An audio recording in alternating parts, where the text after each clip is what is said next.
அஸ்ஸலாமு அலைக்கும் friends, welcome to my kitchen. இன்றைக்கி ஈஸியான முறையில் ஆனியன் ரவா தோசையும் தேங்காய் சட்னியும் எப்படி செய்கிறதுன்னு சொல்ல போகிறேன்.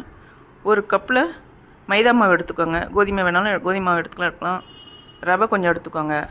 கொஞ்சம் ஓமம், ஜீரகம், உப்பு, பச்சை மிளகா, கொத்தமல்லி, ஒரு மீடியம் சைஸ் வெங்காயம் எல்லாத்தையும் சேர்த்து ஒன்றா கலக்கி உப்பு பார்த்துக்கோங்க எப்படி இருக்குதுன்னு சொல்லிவிட்டு ஒரு ½ மூடி எடுத்து வச்சுருங்க.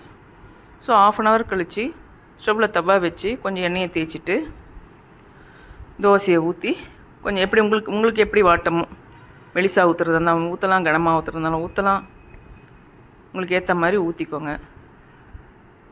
ஸோ நல்லா பரப்பி விட்டுட்டு கொஞ்சம் எண்ணெய் அதில் அப்படி தெளிக்கணும். நம்மளாம் ஸ்பூனில் எடுத்து ஊற்றுவோம், அதை நிறைய ஊற்றிக்குவோம்.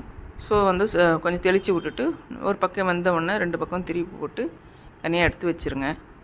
இப்போ தேங்காய் சட்னி ஈஸியான முறையில் செய்கிறத சொல்கிறேன். தேங்காய் துருவி வச்சுருக்கேன். கொஞ்சம் 2 பல்லு போல் கொஞ்சம் உடச்சக்கல்ல 2 தேங்காய் பற்ற கொஞ்சம் சாம்பார் வெங்காயம் 2 சாம்பார் வெங்காயம் போட்டு மிக்சியில் கொஞ்சம் தண்ணி ஊற்றி தேவையான அளவு உப்பை போட்டு மூடி அரைச்சி எடுத்துக்கோங்க. அதோட கொஞ்சம் தண்ணியை ஊற்றி இருக்கிறத கழுவி ஊற்றணுன்னுவாங்களே, அந்த மாதிரி கழுவி கொஞ்சம் அந்த சட்னியில் ஊற்றி விட்டுருங்க.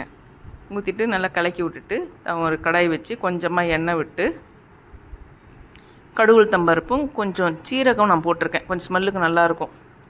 அதையும் போட்டுட்டு பச்சை மிளகாய் நான் நிறைய போடுறதுனால இதை காஞ்ச மிளகாலாம் போடலை. ஸோ கருவேப்பிலையை கொஞ்சம் போடணும். அந்த சீரகம் போட்டிருக்கேன். கருவேப்பிலை கொஞ்சம் போட்டுட்டு பொரிஞ்ச உடனே புரியிட்டு வெயிட் பண்ணலாம்.